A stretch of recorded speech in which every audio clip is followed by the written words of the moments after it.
Hi, I'm Elizabeth Donald. I think everybody here knows me. There's all these nodding heads. Yes, I am 3 weeks away from finishing my MFA in creative writing. Thank you. At last. That's 5 years of grad school and 2 master's degrees, because why get 1 master's degree when you get 2 for twice the price? So, I finished the MS in Media Studies, and I'm almost done with the MFA. I also am, of course, a TA here, and I work in the Writing Center and in the Alessal, which I think is like half the program today. Yeah, woo, Alessal! I'm a freelance reporter for the Labor Tribune in McClatchy, among some others, and I teach adjunct at SLU, and I'm president of Sigma Tau Delta and SPJ, and basically I have no life. So, I was advised that since I have both fiction, prose, and poetry, I should read one of each. Sure. That's be great. That's what I was told. So, a word on the first, which is Tiny Monsters. It's a short story. They're short. When I submitted it to River Bluff Review, that was last semester and untold eons ago. And it has since been slightly revised for inclusion in my MFA portfolio. And when I dithered about it this morning, I decided to read the revised version. It's not very different. It's called Tiny Monsters. Mommy, there's a bug in my milk. Robbie was sitting at the tiny dining room table. In fact, it wasn't even a dining room, and the creaky wooden table was barely larger than a card table. But the table she'd gotten at a yard sale and its 3 mismatched chairs were the only furniture that would fit in the nook on the other side of the kitchen counter in their small apartment. It was really all they needed. It was just Linda and Robbie at their dinner table, and rarely anyone else. Linda stepped away from the stove where the hamburger was almost browned and went into the dining nook. Robbie was sitting in a plastic booster seat she had bungee corded to the wooden chair, since he was too big for a high chair and too small for a grown-up chair. There was a cockroach struggling in the milk. Her gorge rose and her whole body lumped up in goose flesh. Any appetite she might have had vanished instantly. She snatched the cup away from Robbie, startling him. He looked up at her with wide eyes, and she immediately smiled so that her gaze would soften. "I'll get you a new drink, sweetie." She carried the cup back into the kitchen and dumped the milk. The roach was small, only about half an inch, and thank God it wasn't one of those shot glass-sized ones, but it tried to scramble up the side of the sink. She hit it with the edge of the plastic green cup from Tupperware, and then turned on the water as hard and hot as it would go, washing the disgusting corpse down the drain. "Drown, motherfucker." Linda kept shuddering, her stomach turning over and over. She rinsed the cup again and again, dumping liquid dish soap into it and scrubbing it with a sponge, then rinsing it again with water so hot it made her skin sting and redden. She was still at the sink, running water through the cup and wondering if she should throw away the sponge, when she smelled the acrid stench of something burning. Linda turned around and saw that the hamburger was much too dark. "Shit," she muttered and moved it off the heat. "I heard that." "Shush, kid," she said with as cheerful a voice as she could manage. She stirred up the hamburger meat, scraping the bottom to keep it from burning further. It wasn't beyond salvaging, at least not with the culinary masterpiece that was Hamburger Helper. She returned the pan to the burner and poured in water and milk. The instructions on the back of the box said 2 cups milk to 1 cup water, but Linda added 2 cups water and 1 cup milk. Milk was expensive, and Robbie drank a lot of it, with or without roaches. She shuddered again. That seemed that wave of revulsion crawling up and down her back would never stop. She couldn't help scanning the counters for more of them, the floors and corners between the stove and the fridge. She opened a cabinet to pull out a measuring cup and braced herself to see one inside, in the dark, behind the walls, everywhere. She'd complained to the landlord when they moved in, and he sent an exterminator. She'd been instructed to remove all their dishes and food from the cabinets, and she spent half a Saturday packing up what she just unpacked, and then the silent, unsmiling exterminator had sprayed some foul-smelling liquid into the cabinets and told her not to put anything away for 24 to 48 hours. She'd withdrawn a precious $20 bill and taken Robbie to McDonald's for a meal and a romp in the children's play area, which he considered to be a grand adventure.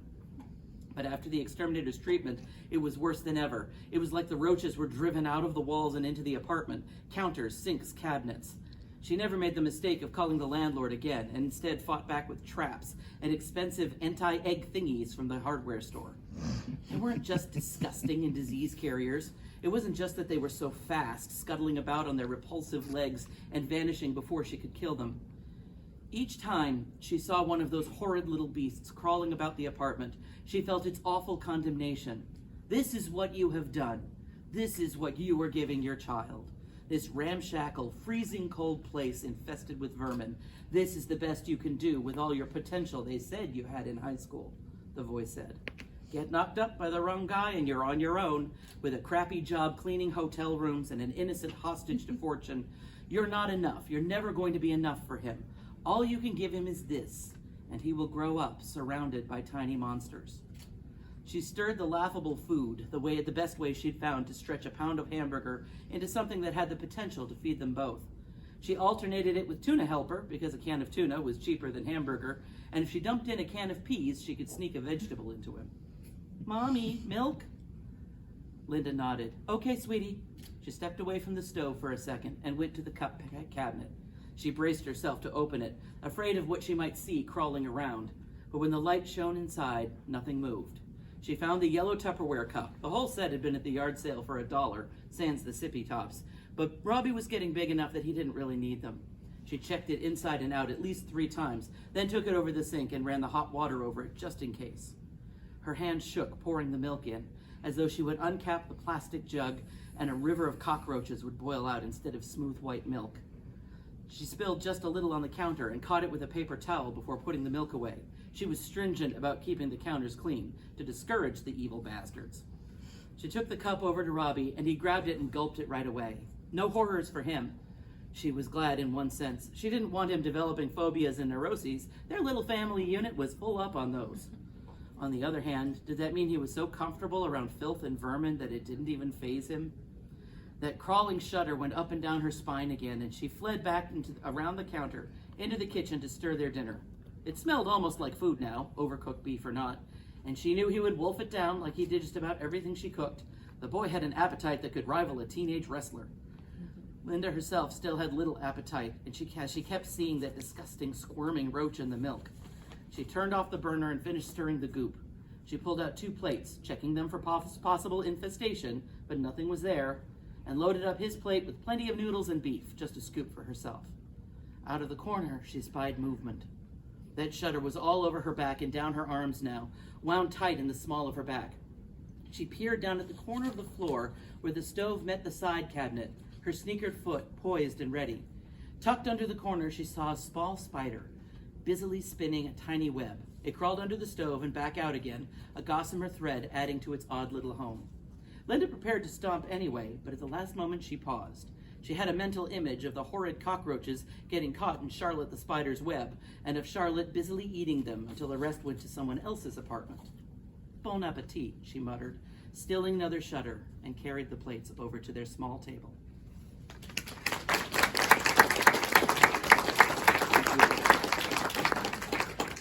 Autumn. Copper leaves flood the sidewalk. I shuffle my feet through them, crunch and drift off my sneakers, but softening toward rot. Smooth canary yellow spotted with black sponge, in sharp contrast to the blueberry bright cane. In my mind, I am 10 years old. The leaves are fresh and new. I hated being a child. They could tell me what to do and when to do it. But in the impending chill of winter and the warning threads of ice in November breeze, I might give almost anything for the leaves to be fresh and new again. Winter. The air hurts my face, or would if I dared step outside. Drip, drip, drip, the faucet goes, to keep from freezing solid. Motion is lotion, but they don't say how much it hurts. The chill is deep, grinding joints like glass. I cannot make a fist, but if I did, what would I punch? The house is old and the windows are thin. Arctic prairie wind rattles through the glass, slides its icy fingers, and grips my hands, my hip, my foot, clamping on every limb, freezing inside me until I don't dare move. The blue cane rests against the front door. Spring. A bird chirps my alarm clock, rising from sleep. I move my leg and the hip remains silent. The snow has melted from the sidewalk, brushed clean from rotted leaves, ground still barren and brown, but warming to the unfamiliar sun. Emerge from my blanket cocoon and step outside to the porch so the sun can find me. 1 step, then 2, then 3, toward hints of green, leaning on the blue cane, but walking.